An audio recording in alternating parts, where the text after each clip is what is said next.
नमस्कार विद्यार्थी मित्रांनो, मी विनोद नाईक. आपण पाहत आहोत इयत्ता 10वीचा विज्ञान विभाग दुसरा.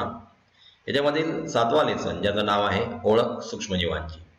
विद्यार्थी मित्रांनो, याच्यापूर्वी आपण 2 सेशन पाहिलेले आहेत. त्याच्यामध्ये इंडस्ट्रियल मायक्रोबायोलॉजी किंवा अप्लाइड मायक्रोबायोलॉजी विषयी आपण जाणून घेतलेला आहे.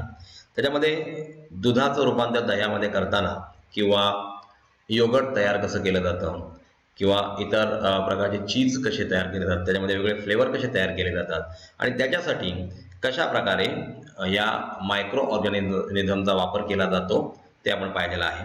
त्याच्या दुसऱ्या सेशनमध्ये आपण बघितलं की प्रोबायोटिक्स म्हणजे काय. आजकाल आपण प्रोबायोटिक्स युक्त दही, दूध किंवा लोणी किंवा इतर पदार्थ खात असतो. त्या प्रोबायोटिक्सचा आपल्याला कसा उपयोग आहे त्याच्याविषयी आपण जाणून घेतलं.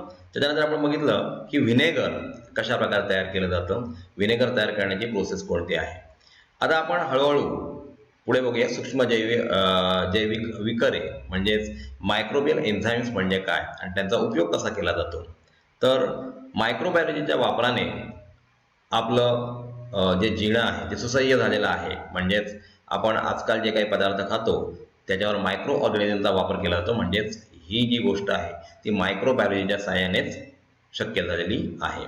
तर आता मग पाहूया ओळख सूक्ष्मजीवांची.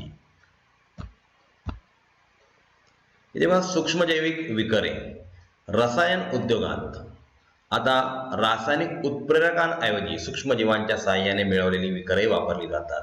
आता उत्प्रेरक म्हणजे आपल्याला माहिती आहे की जो रिएक्शनचा वेग वाढवतो परंतु रिएक्शनमध्ये कोणत्याही प्रकारे सहभागी होत नाही असा पदार्थ म्हणजे उत्प्रेरक. आता रासायनिक अभिक्रियांमध्ये आजकाल इतर कोणतेही पदार्थ जसे आपण बघितलं निकेल किंवा MnO2 अशा प्रकारचे रसायनं वापरली जायची, परंतु आजकाल त्यांच्याऐवजी सूक्ष्मजीवांचा वापर केला जातो. अशा प्रकारची विकर त्याच्यामध्ये वापरली जातात. तापमान, pH म्हणजेच पोटेन्स ऑफ हायड्रोजन आयन म्हणजे हायड्रोजन आयन कॉन्सन्ट्रेशन व दाब यांची पातळी कमी असतानाही ही विक्रे कार्य करत असतात. कारण आपल्याला माहित आहे की जर उत्प्रेरकांचा वापर करायचा असेल तर तापमान, pH आणि दाब यांची पातळी व्यवस्थित असावी लागते. परंतु सूक्ष्म जीवांचा वापर करून ही जी विकरं आहेत त्यांचा वापर केला असता तापमान, pH किंवा दाब यांची पातळी कमी असली तरी चालते. त्यामुळे ऊर्जा बचत होते व महागड्या क्षरणरोधक उपकरणांची गरज भासत नाही. म्हणजे इथे करोजन सुद्धा होत नाही त्या उपकरणांचं. विकरे विशिष्ट क्रियाच घडवून आणतात. अनावश्यक उपउत्पादिते बनत नाहीत व शुद्धीकरणाचा खर्च कमी होतो. म्हणजे या विकरांमुळे जे मायक्रोबियल एन्झाईम्स आपण वापरतो त्याच्यामुळे आवश्यक असलेली उत्पादितच तयार होतात, अनावश्यक उपउत्पादिते बनत नाहीत आणि त्याच्यामुळे शुद्धीकरणाचा खर्च इथे फार कमी होत असतो. सूक्ष्म जैविक विकरांच्या अभिक्रियांमध्ये टाकाऊ पदार्थांचे उत्सर्जन, त्यांचे विघटन टाळले जाते. बघा, सूक्ष्मजैविक विकरांची जेव्हा अभिक्रिया होते तेव्हा टाकाऊ पदार्थांचं उत्सर्जन म्हणजे बाहेर पडतात ते पदार्थ एखाद्या क्रियेमधून, त्याला उत्सर्जन किंवा एक्सक्रिशन असं म्हटलं जातं. त्यांचे विघटन टाळले जाते म्हणजे डिकम्पोजिशन सुद्धा त्यांचं अवॉइड केलं जातं. तसेच विकरांचा पुनर्वापरही करता येतो. म्हणजे हे जी विकर आपण मायक्रोबियल एन्झाईम विद्यार्थी मित्रांनो वापरतो त्यांचा पुनर्वापर म्हणजे रिसायकल सुद्धा त्याला करू शकतो. म्हणून अशी विकरे पर्यावरण स्नेही ठरतात. म्हणजे एन्व्हायरमेंट फ्रेंडली अशा प्रकारची विकरे ठरत असतात. ऑक्सिडोरी डक्टेजेस, ट्रान्सफरेजेस, हायड्रोलेजेस, लायजेस, आयसोमरेजेस, लायगेजेस ही सूक्ष्मजैविक विकरांची काही उदाहरणे आहेत. लक्षात ठेवा विद्यार्थी मित्रांनो, आपण जे इथे काही यांची काही विकरांची नाव वाचली ही सूक्ष्मजैविक विकरं आहेत जे आपण जनरली आपल्या मायक्रोबायोलॉजीचा स्टडी करताना किंवा मायक्रोबायोलॉजीच्या साहाय्याने कोणतेही प्रोडक्ट बनवताना वापरत असतो. लक्षात ठेवा, डिटर्जंट्समध्ये विकरं मिसळल्याने मळ काढण्याची प्रक्रिया कमी तापमानालाही घडून येते. म्हणजे याच्यामध्ये जर आपण विकरं मिसळली म्हणजे एन्झाईम जर मिक्स केली डिटर्जंट्समध्ये तर कमी तापमान असेल, त्याला गरम पाणी टाकण्याची गरज नसते, तर कमी तापमानाला सुद्धा अशा प्रकारचे विकर मळ आपण काढू शकतो. मक्यातील स्टार्चवर बॅसिलस व स्ट्रेप्टोमायसिस पासून मिळवलेली विकरांची क्रिया घडून ग्लुकोज व फ्रुक्टोज सिरप तयार सरबताचे माध्यम बनवतात. लक्षात ठेवा, मक्यामध्ये जो स्टार्च मिळतो त्याच्यामध्ये बॅसिलस किंवा स्ट्रेप्टोमायसिस पासून मिळालेली विकरे आहेत त्यांची क्रिया घडून त्याच्यापासून ग्लुकोज किंवा फ्रुक्टोज सिरप म्हणजे जे आपण तयार सरबत बघतो त्यांचं मीडियम बनवण्याचं काम इथे केलं जातं. चीज, वनस्पतींचे अर्क, वस्त्रोद्योग किंवा चामडे, कागद अशा अनेक उद्योगात विद्यार्थी मित्रांनो सूक्ष्मजैविक विकरे वापरली जातात. आपण हा धडा शिकतोय, आपण हा पाठ शिकतोय. हा पाठ शिकल्यानंतर आपल्या सुद्धा मनामध्ये असं येऊ शकतं की मायक्रोबायोलॉजीमध्ये सुद्धा चांगल्या प्रकारे करिअर करता येऊ शकतं, कारण इतके सारे गुणधर्म त्याचे आपल्याला या धड्याच्या शेवटी कळणार आहेत. इथे पहा, शीतपेये, आईस्क्रीम, केक, सरबते हे खाद्यपदार्थ विविध रंग व स्वादांमध्ये मिळतात. हे रंग, चवी व सुगंध खरोखर फळांपासूनच मिळवलेले असतात का? तर या प्रश्नाचा आन्सर विद्यार्थी मित्रांनो आपल्याला शोधून काढायचा आहे, आणि जे आपण इंटरनेटच्या सहाय्याने सुद्धा शोधून काढू शकतो. आणि ह्या प्रश्नांची उत्तरं आम्ही नंतर काही सेशन बनवणार आहोत, त्यामध्ये आपल्याला देणार आहोत. शीतपेये, सरबताच्या बाटल्या, आईस्क्रीमचे वेष्टन इत्यादींवर छापलेले घटक द्रव्ये व त्यांचे प्रमाण वाचा. त्यांपैकी नैसर्गिक व कृत्रिम घटक द्रव्ये कोणती ते ठरवा. म्हणजे आपण जेव्हा आईस्क्रीम वगैरे खात असतो तेव्हा आईस्क्रीमवर फ्लेवर असतो, स्ट्रॉबेरी फ्लेवर, तर त्याच्यामध्ये किती प्रमाणात तो खरोखर स्ट्रॉबेरी वापरलेला आहे आणि किती प्रमाणात प्रिझर्वेटिव्ह टाकलेली आहेत, त्यांचं प्रमाण सुद्धा तिथे दिलेलं असतं. इथे बघा, व्यावसायिक उत्पादनात वापरण्यात येणारी सेंद्रिय आम्ले व त्यासाठी उपयुक्त सूक्ष्मजीव आपल्याला इथे दिसत आहेत. ऊस स्त्रोत कोणता आहे? ऊस किंवा बीट यांची मळी, अमोनिया क्षार. आता मळी म्हणजे काय? ऊसाचा रस काढून झाला की शिल्लक राहिलेला जो भाग असतो त्याला मळी असं म्हटलं जातं. आता सूक्ष्मजीव आहे ब्रेव्हिबॅक्टेरियम आणि कोरिने बॅक्टेरियम. आता सेंद्रिय आम्ल कोणतं तयार होतं? तर एल ग्लुटामिक आम्ल. आता याचा उपयोग मोनोसोडियम ग्लुटामेट म्हणजे अजिनोमोटो यांचं उत्पादन. आता अजिनोमोटो हा शब्द आपण चायनीज जेव्हा खातो त्यावेळेला ऐकतो, म्हणजे चायनीजमध्ये जे मीठ आहे ते म्हणजे अजिनोमोटो, आणि त्याचा फॉर्म्युला आहे मोनोसोडियम ग्लुटामेट. आता दुसरा बघा, ऊसाची मळी व क्षार, ॲस्परजिलस नायगर हा सूक्ष्मजीव इथे वापरला जातो. आणि सेंद्रिय आम्ल सायट्रिक आम्ल. तर सायट्रिक आम्ल म्हणजे आपण पुढे बघितलेलं आहे, सायट्रिक आम्ल लिंबामध्ये असतं किंवा ऑरेंजेसमध्ये असतं. तर अशा प्रकारचा ॲस्परजिलस नायगर हा सूक्ष्मजीव वापरून ऊसाची मळी किंवा क्षारापासून आपण सायट्रिक आम्ल तयार करतो. हे सेंद्रिय आम्ल आहे, ऑर्गॅनिक ॲसिड आहे, आणि याचा उपयोग पेये, गोळ्या किंवा चॉकलेट उत्पादनामध्ये केला जातो. ग्लुकोज व कॉर्नस्टिप लिकर बघा, हा स्त्रोत आहे.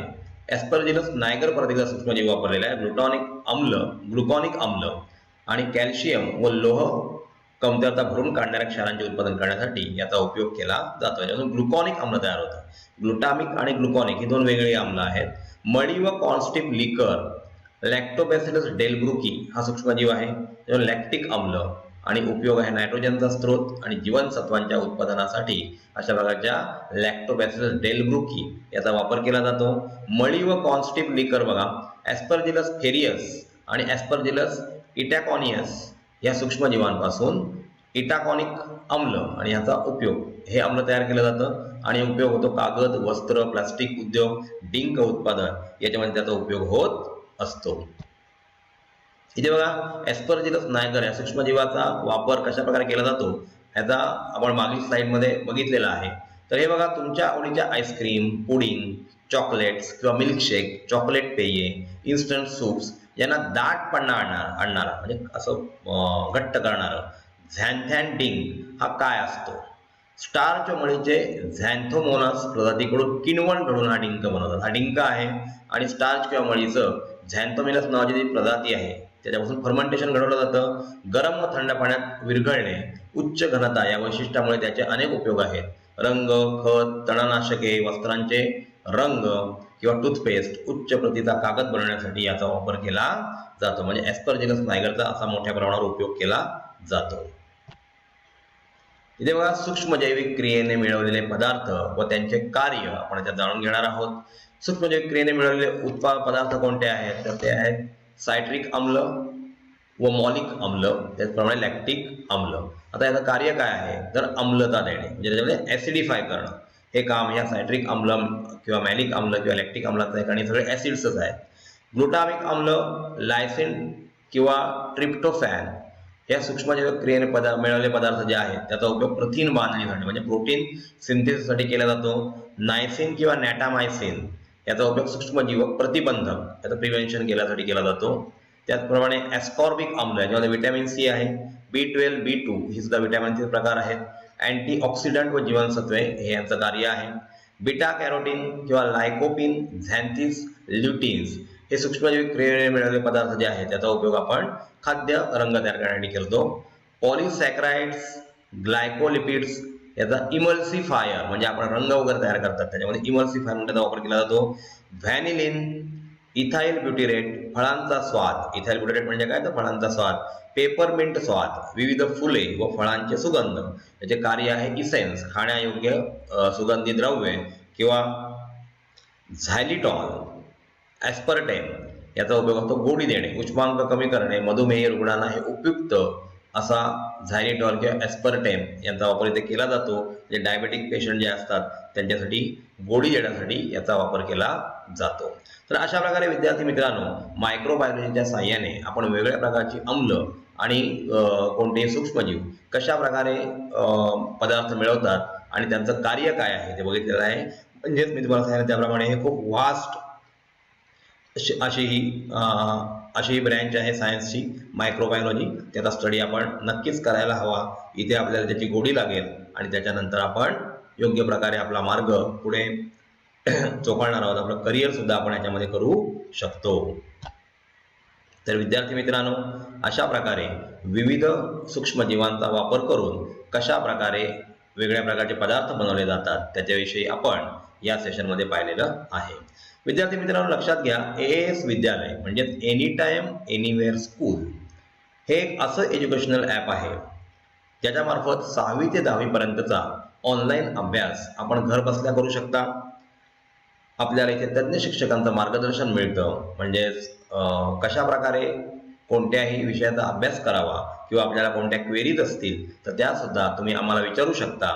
आपलं समाधान होईपर्यंत त्याचं उत्तर आमच्याकडून तुम्हाला दिलं जाईल आणि आपल्याला योग्य प्रकारे त्या गोष्टीचं आकलन होईल. अशा प्रकारे AAS विद्यालयाच्या मार्फत आम्ही आपल्याला मदत करत असतो.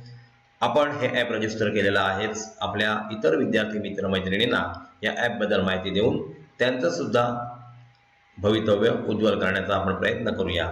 कारण आपण दुसऱ्याला मदत केली तर आपल्याला सुद्धा त्या मदतीचा फायदा होतो. म्हणजे आपण आपल्याकडल्या नॉलेज जर दुसऱ्या माणसाला दिलं तर ते नॉलेज वाढत जातं आणि आपण त्याच्यामध्ये चांगल्या प्रकारे प्रावीण्य मिळवतो. तर अशा प्रकारे विद्यार्थी मित्रांनो, या ॲपला आपण रजिस्टर करा आणि आपलं भवितव्य उज्ज्वल करा. धन्यवाद.